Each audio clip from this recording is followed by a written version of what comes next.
Good evening and welcome to Build Your Best Life with Coach Deborah D. Smith. I am super excited as always to have you here because I simply love what I do. And I'm extra excited today because I have my nephew on with me. Hi, Jason. Hey, Auntie, how you doing? I'm doing great. So you know it's all about reaching out.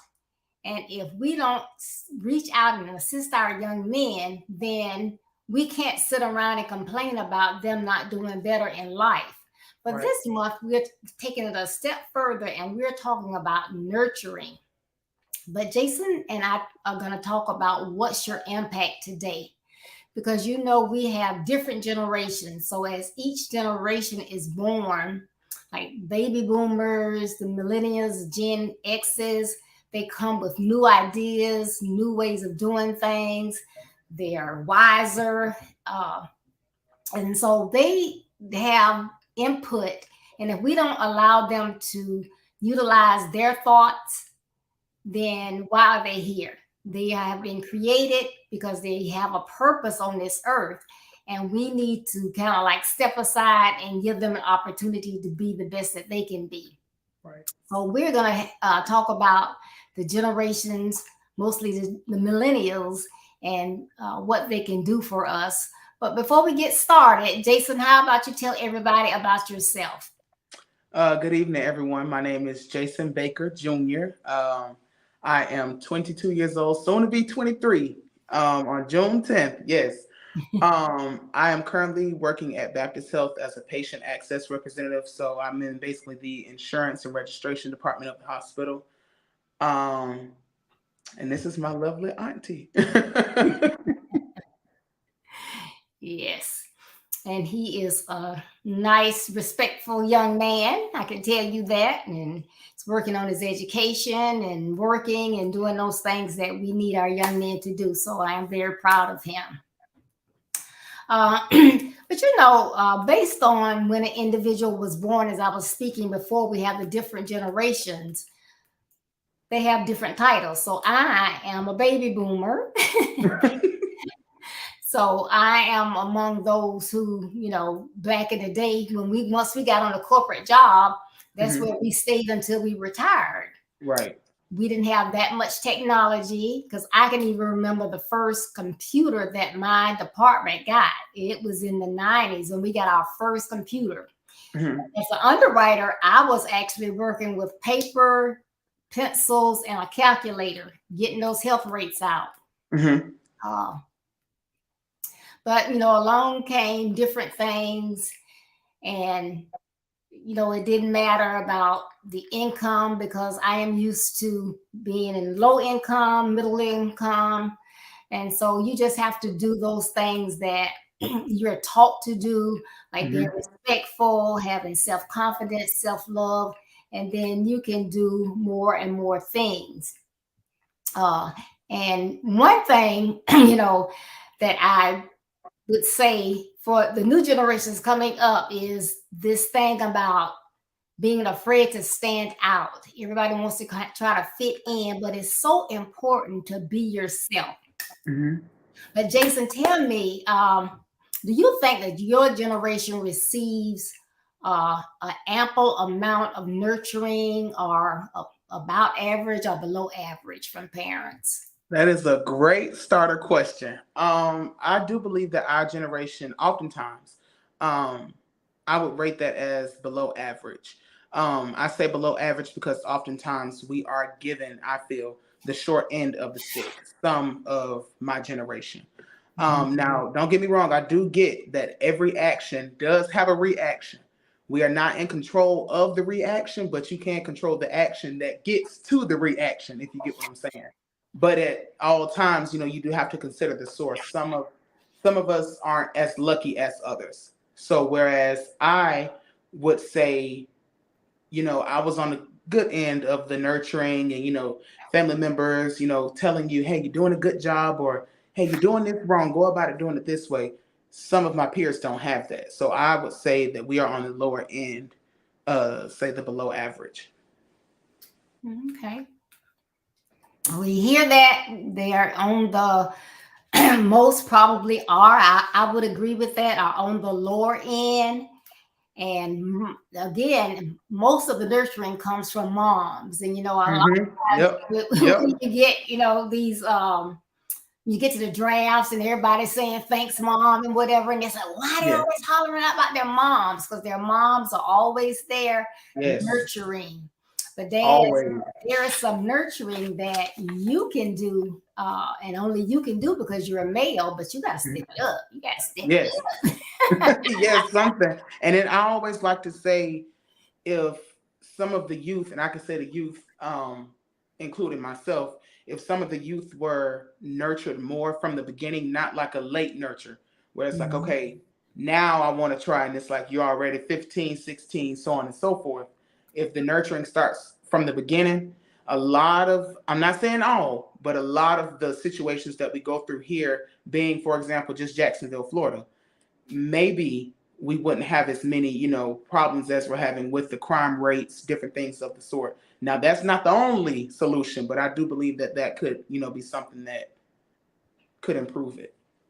Yes, and I agree. Nurture early. You got to start early, Yes. because that nurturing, believe it or not, that helps with self-esteem, Hmm. self-confidence for young men. If my dad's not there, if my dad's not saying, "Hey, that was a good job," at least you tried. You didn't get on the team, but you tried. Hmm. That takes away from someone. If you are in an activity and you looking around, you're trying to do, you play football or whatever you're doing, but you're trying to look around to see if your dad's in the stand, and it's hurtful to know that, hey, they didn't even have time to come and watch a Right. part of what I'm doing. Hmm. So I agree with you. That's a great insight. You need to start early. And make sure, if you're out there listening, that you like and share. I want to say good evening to Dan Smith and Henry Holmes. Thank you for tuning in. So I think this is going to be a great conversation. So make sure Yes. that you like and share. All right. So who do you believe provides the most nurturing, moms or dads? And I think we kind of talked about this, or is it kind of equal? Now, I would say I was so ready to answer this question. I would say for me, my mom. To know my mom, which you do, like she's very hands-on.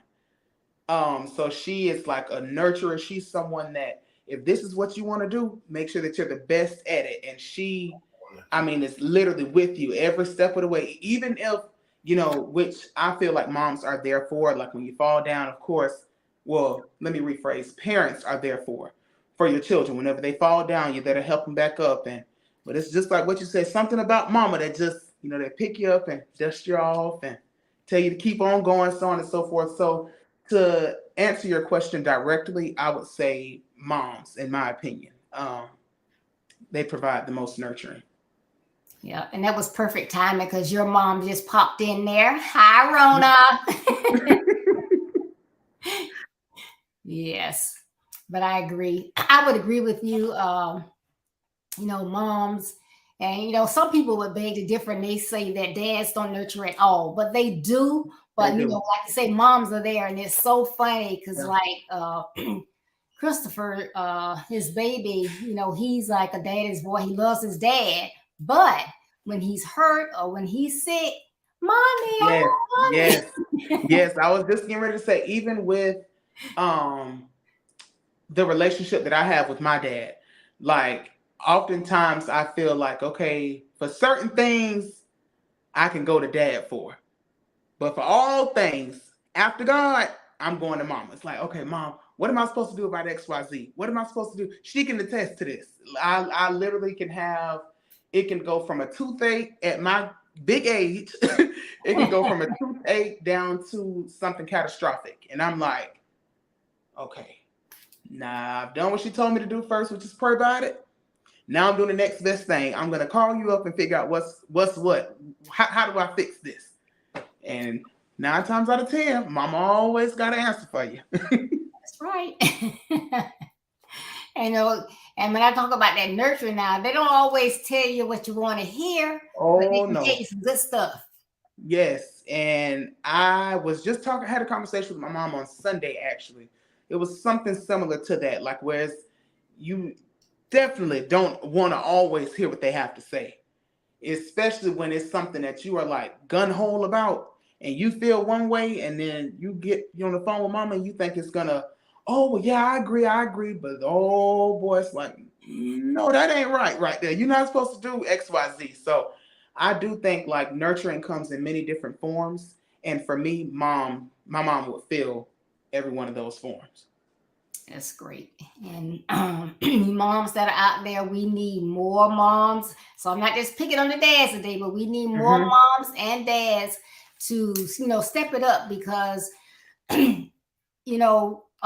Jason alluded to it earlier when he said you nurture, but you need to do it earlier because the earlier that you begin to work with your child, show them that they are important, that they're smart. I mean, when I say smart, they don't have to be a student. They can be a Mm-hmm. D student and be smart because they have different types of smart. Everyone doesn't test well. So they Yes. may just be just as smart as that person with that A, but when it comes down to taking that test, it's just something that gives them anxiety. But Yes. they are just as smart and knowledgeable. So we have to start early, saying, hey, that might not be the grade that you wanted Right. to get, but I know you studied and I know you did your best. So I am so proud of you. And you can honestly tell the difference between the I'm proud of you and I am proud of you, especially. And I think that's another thing to kind of backtrack to go on with the moms, and nurturing. They know what their children need to hear. Yeah. My mom oftentimes tells me, I carried you for 9 months. I know you. And I'm like, when she say that sometimes I'm like, you don't know me. But then other times it's like you call and say one thing and immediately it's like, okay, so what's going on? Well, let's fix this problem. Now mind you, we having a conversation about something totally different. But as a mom, it's like you just like, no, something is going on. Whereas with the dad, they'll give you some good words and then it's like, okay, let's either get off the phone or move on. That's Mama right. gonna stay on the topic until her cub is, You got what you that need percent. Mm-hmm. because they can even, tell in your voice, look in your eyes. You may be saying one thing, but Mm-hmm. Like, yeah, I'm fine. They're like, no, I know you. yes. So all of that is important. So tell me some positive impacts that the world has received from your generation. Some positive impacts. I will say, um, with certain aspects, we have added like some different type of style with the music and the different types of clothing and different, just different ways that we carry ourselves. Like even as myself, seeing some of my peers growing up and graduating from high school, and you know, you can see a difference. For example, I have a younger brother, Jaden. I can see the difference between myself, and I can see the difference between him. He and I. So, um, even with the way that he dresses, I'm like, oh, Jaden, I kind of like that. The different things that you're doing. So I would definitely say like style wise and hip. Like I don't want to sound like very mature, but it's like they some hip, add a lot of hip to it, different music choices, definitely the music choices and the wardrobe and just like different ways of thinking. They always keep you thinking of different things, new things. All right. Sounds good. I love it. Okay. And for those of you who tuned in late, I have my special guest with me today, Jason Baker Jr., and he is from Jacksonville, Florida. And we're talking about what is your impact. So if you have any comments or anything you want to say, put it in the comments because we want to hear from you as well to see what Yes. your perspective is on this. Now, Jason is bringing it now, so you got to come with it. Yes. All right. So, do you believe when we talk about nurturing, there are different types. So there's the intellectual, the physical, which talking about the clothing, the food, making sure that your child has a place to live, their emotional well-being, the spiritual nurturing, all these different types of nurturing. Uh, how has any of those impacted you? Uh, Being nurtured or the lack of nurturing? I would definitely say being nurtured in the emotional and spiritual category. Um, those two, I believe, go hand in hand for me. That was something that I was very well groomed, and my mom never taught me like, oh, well, you a man, you're not supposed to do all that crying and different things of the. I was never brought up to that. It was always everyone has emotions, and to express your emotions, so that one thing, let's say for example, you're holding something in, and you keep holding it, and then you mess around and go there on the wrong person, or you do something that was kind of, oh, I should have thought about that, or I should have done it this way, or maybe if I would have expressed how I were feeling, I would have done X, Y, Z. I would say that's the part for, well, that's the one for emotional nurturing. Now for spiritual nurturing, um, I feel like that's something that I want to say I kind of did that on my own. I was introduced to that, of course, from my family, my mom, my grandma. I was taught how to pray at a very young age, say my grace. I was taught how to, say the Lord's Prayer. But Mhm. after that, I think that's something that I gained on my own because I fell in love with the fact that someone that I cannot see, and this is myself, someone that I cannot see, and like just the thought of someone being there, you can't see him, but as soon as you call him, it's like he literally just works it out for you. As soon as you feel like giving up, like it's like, and I've learned that from a kid. Like no matter if it were a test, or I'm finna get a whooping at home, or anything like that. No matter, like, and then another thing that I love about it, and I don't want to go too far, is that he gives us free will. Mhm. It's not like he's not like man, whereas man will, oh, turn it back on you as soon as you do this, and they do so on and so forth. They will, turn against you in some form of way. All God right. is not like that at all. So I don't know, exactly who this message may be for, but continue to trust and lean on him. He gonna see you through. But I know that's something that spiritual wise, that's something that I learned on my own.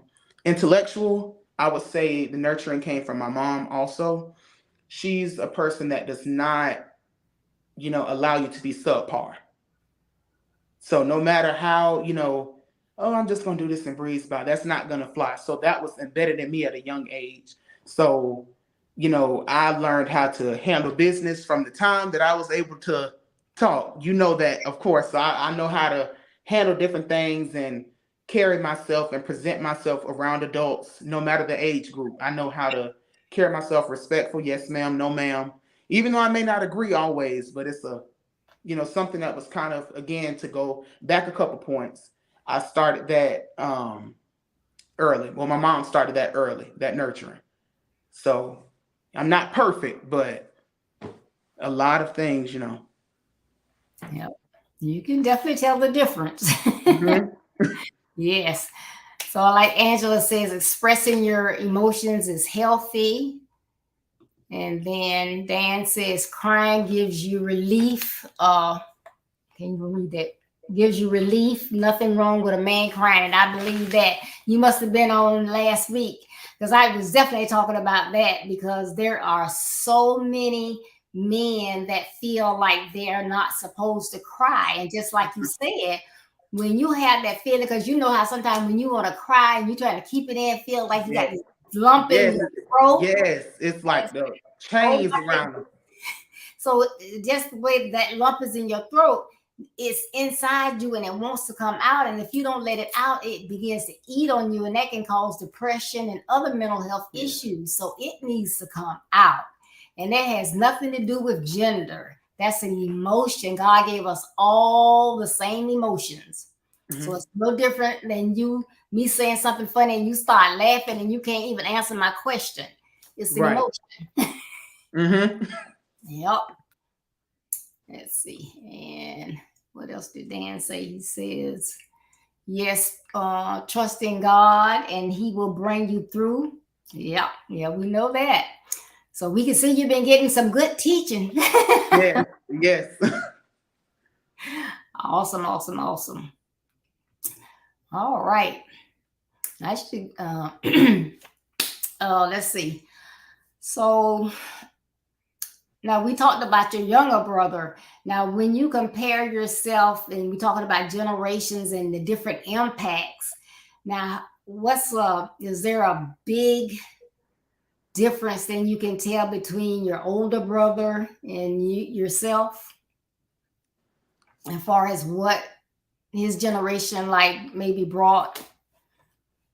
Yes. Well, somewhat. I definitely see, you know, the way that they handle things. It was kind of like and this is how I view it. I view it as like a you just got to deal with it type of generation. Like it was like you're going to go through things are going to happen, whatever. Whereas my generation, we're like, okay, well, let's talk about this. Let's work this out. Let's do XYZ, different forms of nurturing, I guess. So this is kind of full circle. Different types of nurturing that generation has and that we have. They're definitely different. I feel like the nurturing was there more than it was with our generation. But I do see, as far as difference, there's not a lot, and I guess I'm comparing that to myself because I'm an old soul all around. So I'm thinking real hard. I'm like, mm, but I I can't guess really. like I would say for his generation, it was more like if your mom said, Yeah. "You're gonna do this," he would just say, "Yes, ma'am." Hmm. But if he told you, "You're gonna do this," you will say, "Well," Right. you and start asking her questions. Hmm. You Hmm. wouldn't just say, "Okay." Yeah. True. True. Now that's a good point because there was a lot of that also. There was a lot of discipline in that one in that generation, whereas in this one it's kind of like they kind of got away from it a little bit, but that's definitely one as well. That's a good point that you made. Yes. Yeah, and Angela said, "This is like you just can't tell us what to deal with. Tell us to deal with it, generation." I really totally agree with that. Hmm. Yeah, and see what Rona says. Rona says, uh, it was very true with Boogie and Jaden, with Jason and with Jason and Jaden. So like everybody goes, "Who is Boogie?" Yes, that's my nickname, everyone. Of course, there's mom and she. Yes, but it is just it's amazing. But it goes to show you with generations things change, and you cannot, and you can't deal with well, your mom would not be able to deal with you like she dealt with Daryl, Daryl. Hmm. and you're just totally different. It's this way I dealt with Jermaine one way, and I had to deal with Christopher a different way. They're 17 years apart, so it's like, Mm-hmm. because Yeah. Chris had that mouth, and see Mm-hmm. Jermaine just look at you like, yes, ma'am, but Jermaine and Yeah. Chris had to have the last word. Yeah. See, that was me. I'm gonna admit it. That was I got a lot of those lectures. It's like, well, Daryl, he was so, like straight on the narrow, and it's like, man, here y'all come. I'm like, well, Yes, it is. It is something, but no, I just admire. You have a lot of your generation has a lot of opportunities, and that's one reason why I'm here because you have those opportunities. But I want everyone to understand you all have equal mhm, opportunity, and just because something happened in your life in the past or something's going on now, don't give up and just say it's over. You can overcome right. those obstacles to build your best life. You just gotta Mhm. find someone that's willing to talk with you, work with you. And there are so many people, but people are so afraid now because of the things that go on within the world. I was having a conversation and he was saying, well, people are now more hesitant to walk up to a young man because they don't know what they're going to get in return. Mhm. But I'm just here to say that we gotta you gotta take a chance sometimes, and we Yeah. gotta step up. We gotta reach out to assist young men, and that's what I'm doing. And I'm here. So your generation, your friends, if they are struggling with something, you need to tell them about Build Your Best Life. I'm here to talk to Absolutely. them. They have to check it out. Trust me, she definitely gives some good advice when it comes down to now. Don't come if you don't want the truth.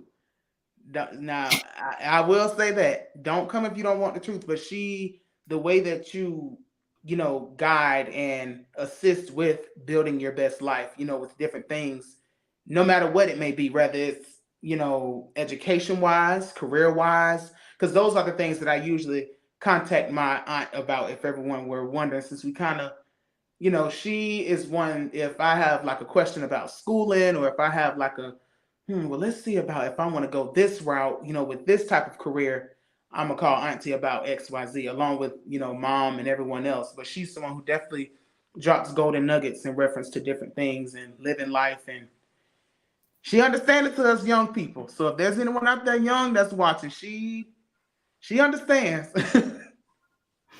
Yep. But this has been some good information. And so, those of you watching, I wish you more young men had been on here, but please share, share, share with them. It will broadcast will be out there on uh, YouTube as well as Facebook. It won't go down, so they can go and look at it at their leisure. Hello, Carol. Thank you for tuning in, so they can catch it there. But it's been a great talk. So Yeah. as we come to a close, Jason, please give us your closing thoughts on the importance of using your purpose and your skills to impact the world while striving to build your best life. I would definitely say keep God first in everything that you do, and everything else will work itself out. Of course, faith without work is dead. So you have to apply the work with the faith. But as long as you keep up the faith and you work hard, and somehow or another, as long as it's in God's will, it's gonna work out for you. You just keep Him first and work hard, and I promise, it may not seem like it's gonna, turn out good for you, but I promise it will in some form of way or fashion. All right. Now you heard it from your generation. And I mean, it sounds like gold to me. Put who first? God. And Yes. He's gonna guide you. We have our own plans or whatever, but Mm-hmm. He is gonna show you the right way in His own timing. Mm-hmm. That's the best advice you could have given. So thank you so very much for that. Is there anything else you would like to share? I just want to thank you for bringing me on. It was such a pleasure to be on and talk to you this way versus our normal form of communication. All right, so I will definitely have you back on now that you have a better schedule. Yes, Get absolutely. together. Great, great, great. Uh, Thank you, Carol. Carol says God is first. Yes. So, yeah, thank everyone for tuning in today. Make sure that you follow me on my website, which is www.buildyourbestlife.org. You can read the blog that I put out each Monday. It's always something that's enlightening, engaging, knowledgeable. So check out my blogs. Check out my calendar of events. All the events are out there for the year, along with the speakers. So our next big event is our Men and Boys Conference, which begins on June 12th. So check that out so you can put it on your calendar so you won't miss out. Absolutely. And yes, always remember to check out the services that I offer, which is coaching, consultations, speaking, and webinar speaking. And you can get an autographed copy of my book, Build Your Best Life. And with this book, it's about your life, your actions, and your credibility, overcoming obstacles to build your best life. This is a great read for young people, parents, educators, pastors, leaders, and there are activities for you to do in the back as well. But this is something that you can read, go back to, refer to, and I have some interesting stories in here. Some life stories and some about some famous people that we all know. So I have these in stock. Go on my website, order your book, and you'll get it. If you prefer the Kindle version, you can go to Amazon.com. But again, I thank you for tuning in. Please tune in Thursday at 6:30 p.m. Eastern Standard Time. My topic is going to be the 5 senses to nurture. The 5 senses to nurture. So you got to check it out. But thank you so much, Jason. And like I said, you'll be back on here later on this year. So get ready for it. Yes, ma'am. I am ready. I'm gonna be ready, so I don't have to get ready. All right, now that's what I'm talking about. So, all right. Thank you all so much for tuning in. Remember, as you go along your busy day, you may encounter a young man that has lost his way. Don't shake your head. Don't steady your pace. Stop. Reach out and give the young man a helping hand. If we all work together, we can have a larger impact on the world. I love you. Be blessed. Stay safe. And I'll see you Thursday. Bye-bye. Have a good evening, everyone. You too.